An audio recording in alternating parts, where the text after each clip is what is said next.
It's a view straight out of a Western. Red rocks, broad vistas, cattle grazing. And if you think Colorado's Escalante Canyon is the perfect place to get away from it all, you're not the first. A lot of the people came to the canyon because the property was cheap. There was water here. There was land to raise some hay for cattle. And so they thought they could make a living off of it. Remote doesn't begin to describe it. And when they moved into this canyon, it was kind of their last resort.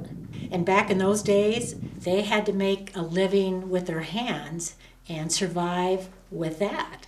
In 1911, two settlers found the isolation appealing and set up homesteads.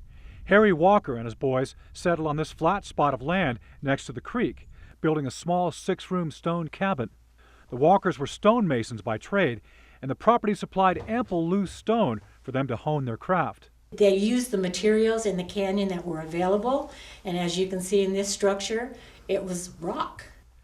Next door, if 4 miles upstream could be considered that, a vertical slab of rock caught the attention of Captain Henry Smith.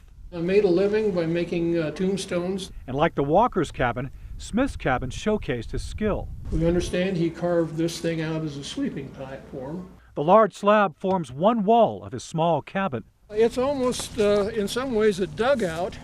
Now, it's real clever the way he built against that rock.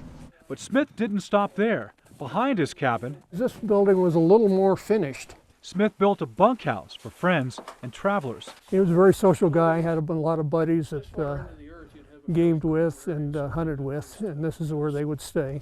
It shows the ingenuity and the endurance of folks that settled in these areas and how they had to be resourceful.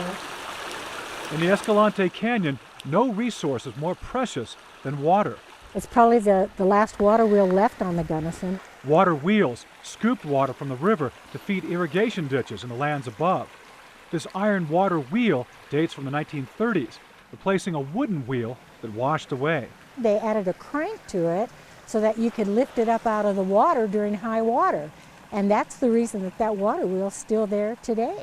The scoops, yet another testament to the residents' ability to use what was available. It looks like they're made out of old mufflers. If you can see sky through a roof, you're in trouble. You need help. Help is the operative word in historic preservation.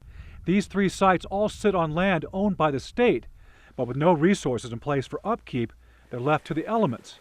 Natural. This whole wall has failed because of water damage. And human. Because the public tends to come in here, and if it looks like nobody's taking care of it and they see something they want, they dismantle it and take it home.